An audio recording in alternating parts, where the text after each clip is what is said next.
Antes que alguém critique ou negue que Jesus foi ao inferno, eu quero mostrar para você o que a Bíblia diz.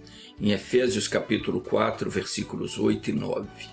Está escrito assim: por isso foi dito, subindo ao alto, levou cativo o cativeiro, e deu dons aos homens. Ora, isto, ele subiu, que é, senão que também desceu às partes mais baixas da terra. O profeta Isaías nos fala por qual motivo Jesus, após ter sido morto na cruz, desceu ao inferno. Diz assim: porque o dia da vingança estava no meu coração, e o ano dos meus redimidos é chegado. Desde que Adão e Eva foram expulsos do paraíso, esse dia em que Deus vingaria a humanidade estava sendo esperado. O diabo havia tomado de Adão toda a autoridade para dominar sobre a criação. E o homem passou a ser vítima das suas maldades. O ser humano ficou afastado de Deus. O diabo fundou um monte de religiões pelo mundo afora, cada uma mais sofisticada que a outra, mas todas elas escondendo a verdade e conduzindo o povo ao misticismo e à idolatria. Até no meio evangélico, tem muitos crentes místicos, supersticiosos, cuja fé se baseia em filosofia e não na palavra de Deus. Meus queridos, a fé em Cristo não é uma fé filosófica. Não é aquela fé que as pessoas dizem possuir, mas que não produz efeito algum. O indivíduo vai na igreja, ouve a palavra, canta, pula, bate palma e sai dali e continua do mesmo jeito. Quem tem fé não se acomoda diante de situação alguma. Quem tem fé é um guerreiro. Fé em Cristo é batalha. É você encarar de frente o seu inimigo, seja o demônio que for. É você nocautear ele com a palavra do nosso Deus. E no nome de Jesus você joga ele por terra, pisa nele e sai vitorioso para a glória de Deus. Isso é fé. É assim que Jesus é glorificado. Não adianta a pessoa dizer eu tenho fé, se ela não exerce a fé, se ela não pratica, se ela não enfrenta o mal e o derrota em nome de Jesus, é porque ela não tem fé coisa nenhuma. Esse negócio de só dizer que crê, que tem fé, mas não toma uma atitude, não luta, não faz valer os seus direitos em Cristo, isso nunca foi fé. É religiosidade. A pessoa fica passiva. O religioso ele fica passivo, ele fica esperando quando é que Deus vai fazer alguma coisa. Deus já fez, meu irmão. Ele já fez. Está na Escritura. Diz aqui em Efésios capítulo 4, versículo 8. Por isso foi dito, subindo ao alto, levou cativo o cativeiro. Aquele que te prendia no pecado, aquele demônio que te prendia no erro, ele foi preso. Aquele que mantinha você no cativeiro da doença, da miséria, da desgraça, ele foi feito cativo.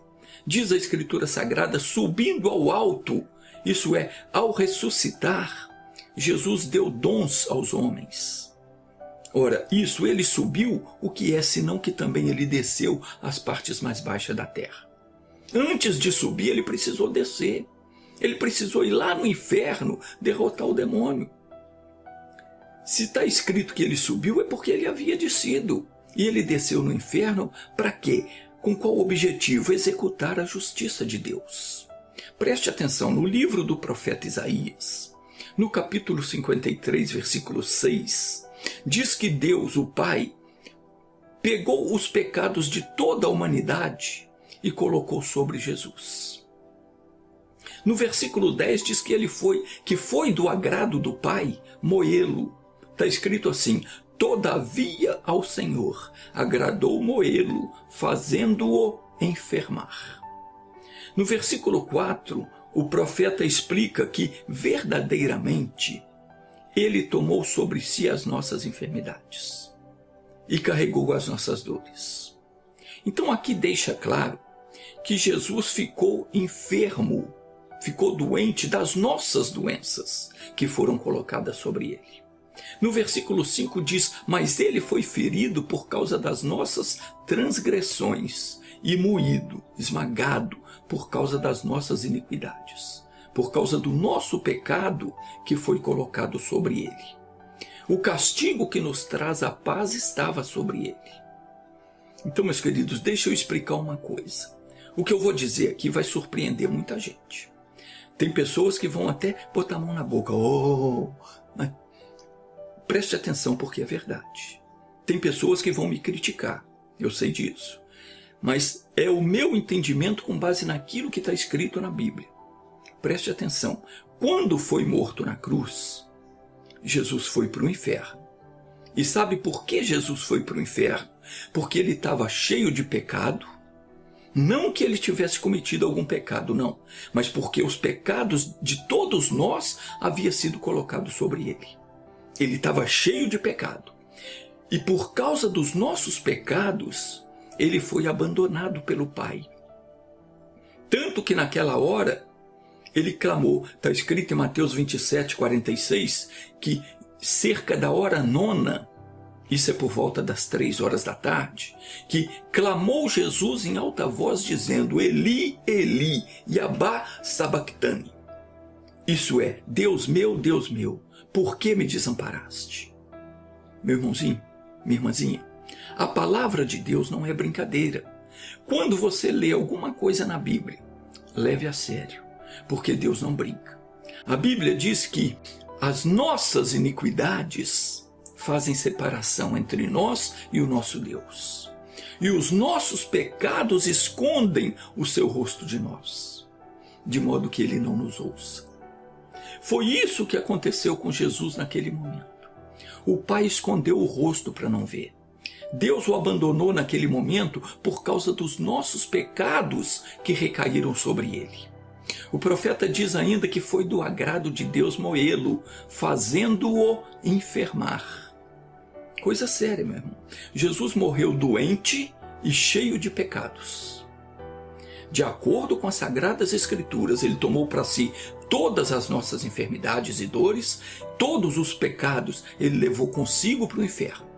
E lá Jesus devolveu tudo isso para o diabo, porque todos os pecados e enfermidades procedem do demônio. Jesus jogou tudo isso de volta neles e derrotou os demônios, despojou eles, isso é, desapossou, tirou deles a capacidade que eles tinham de dominar sobre toda a criação. Capacidade esta que Satanás tomou de Adão quando o enganou no Jardim do Éden. Diz em Colossenses 2,15 que, e tendo despojado os principados e potestades, os exibiu publicamente, e deles triunfou na mesma cruz. Efésios 4,10 diz: aquele que desceu é também o mesmo que subiu muito acima de todos os céus para cumprir todas as coisas. Então a religião tradicional, ela tenta fazer com que as pessoas vejam Jesus como um coitadinho que sofreu muito. Mas Jesus não é um coitadinho. Coitadinho seríamos nós se ele não tivesse sofrido o que sofreu. E se não tivesse sido entregue à morte pelos nossos pecados. Ele deixou bem claro para os seus discípulos que importava que o Filho do Homem padecesse muito. Era necessário que ele sofresse e que fosse rejeitado pelos anciãos e pelos príncipes dos sacerdotes e pelos escribas, e que fosse morto, mas que depois de 3 dias ressuscitaria. Não temos mais que aceitar o sofrimento, porque ele sofreu em nosso lugar. Ele nos substituiu. Nós não temos mais que aceitar enfermidade alguma, porque a nossa enfermidade Jesus já levou. Não temos mais que ceder para as tentações e nem aceitar o pecado na nossa vida. A nossa vitória em Cristo ela já foi decretada. Ele triunfou, venceu o mal, vingou inteiramente, sujeitou os demônios debaixo dos nossos pés e nos deu autoridade para pisar, isso é, para desfazer toda a obra maligna e expulsá-las para sempre do nosso território. E nós vamos fazer isso agora. Eu vou orar para Deus te abençoar. mas você precisa liberar a sua fé. Às vezes a pessoa pensa que não consegue a bênção porque não tem fé suficiente. Mas muitas vezes a pessoa tem fé, só que ela não libera a fé que tem. Às vezes você acha, eu não tenho fé para ser curado, eu não tenho fé para prosperar financeiramente. Você tem fé. O que você precisa aprender é liberar a sua fé. Veja que o Senhor Jesus disse a respeito disso, está escrito no Evangelho de Marcos, no capítulo 11, versículo 23, diz assim: em verdade eu vos digo, que qualquer que disser a este monte, ergue-te e lança-te no mar, e não duvidar em seu coração, mas crer que se fará aquilo que diz, tudo o que disser lhe será feito. Preste atenção nessa palavra. Tudo o que você disser. Não basta você ter fé, você precisa dizer, você precisa falar. O que você precisa saber a respeito da fé é que ela tem que ser liberada por meio das palavras da sua boca. A gente perde muitas bênçãos, não é porque nós não cremos, nós cremos, mas é porque nós não confessamos aquilo que cremos. Jesus foi bem claro, ele disse, aquilo que disser lhe será feito. Não adianta eu ter fé e ficar de boca fechada. Eu tenho que dizer, eu tenho que falar. Eu tenho que botar a minha fé em ação, eu tenho que liberar a fé pela palavra da minha boca. Hebreus capítulo 10, versículo 23, diz, retenhamos firmes a nossa confissão, porque fiel é o que prometeu. Aqui não está falando de confissão de pecados, não. Está falando de confissão da fé. O apóstolo Paulo mandou que nós retivéssemos firmes a nossa confissão de fé. Por que ele disse isso? Porque nós só teremos na vida aquilo que nós dissermos. Note que Jesus ele não disse tudo aquilo que cremos será feito, não. Ele disse tudo o que você disser lhe será feito. Você vai receber aquilo que você disser, aquilo que você falar. Meu querido, minha querida, você não sabe o quanto você perde por não conhecer as Escrituras. Certa vez Jesus disse, examinai as Escrituras, porque julgais ter nelas a vida eterna. E são elas que dão testemunho de mim. Essa palavra examinai, ela expressa uma ordem, é um mandamento. Examinai as Escrituras, é mandamento de Jesus para nós. Nós temos que examinar as Escrituras. Quem não faz isso está pecando, está deixando de cumprir o mandamento que vai levá-lo para a vida eterna. Jesus disse, examinai as Escrituras, porque cuidais ter nelas a vida eterna. A consequência de não examinar a Bíblia, de não ler a Bíblia diariamente, de não meditar na palavra, é que nós perdemos a bênção, por falta de conhecimento. Muita gente que crê deixa de ser abençoado porque não presta atenção na palavra de Deus. Jesus ensinou que a pessoa tem que falar, tem que determinar a bênção, porque tudo que ela disser lhe será feito. Mas tem gente que ao invés de ordenar a bênção, ela traz para si a maldição.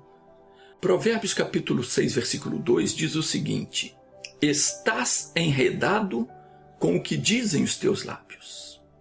Estás preso pelas palavras da tua boca. O que isso quer dizer? Quer dizer que se você confessar o fracasso, você se torna um fracassado. Se diante de um problema você disser que não consegue, naquele momento você foi derrotado. Se você alega que não tem fé suficiente para vencer o gigante que se levanta contra você, a dúvida se torna gigantesca no teu coração. Você é preso pelas suas palavras. Jesus falou, tudo o que disser lhe será feito. Se você falar o fracasso, confessar a derrota, você é um derrotado. Mas se você confessar a fé na palavra, você é abençoado. Não tem trégua no mundo espiritual. Os demônios, que são os nossos acusadores, o tempo todo ele está ali acusando você diante de Deus. Cada palavra que você diz testifica a seu favor ou contra você. Conforme está escrito em Mateus 12:37, porque pelas tuas palavras serás justificado, e pelas tuas palavras serás condenado. Não há trégua no mundo espiritual. O demônio está ali o tempo todo esperando você pronunciar uma palavra de fracasso, de derrota, para ele fazer de você um derrotado.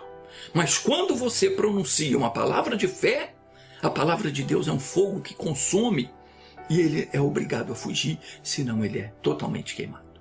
Nunca esqueça dessas palavras de Jesus. Tudo o que você disser lhe será feito. Não importa quão grande seja o teu problema. 1 de João capítulo 4, versículo 4 diz: porque maior é aquele que está em vós do que aquele que está no mundo.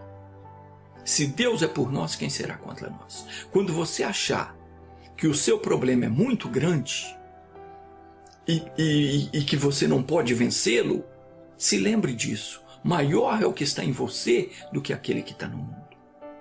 Às vezes é bom nos perguntarmos a nós mesmos: o que é que está fazendo aquele que é maior dentro de nós? Às vezes é bom você se perguntar isso. Aquele que é maior, que está dentro de você, o que ele está fazendo dentro de você? Será que ele veio só pegar uma carona? Será que ele é só mais uma bagagem para você carregar? De modo algum, meu irmão. O Espírito de Deus, que é maior do que tudo, veio fazer morada em nós, para fazer de nós pessoas vencedoras. Então, se você tem qualquer problema, você se levanta na fé, diga para o seu problema: em nome de Jesus, eu não te aceito mais na minha vida.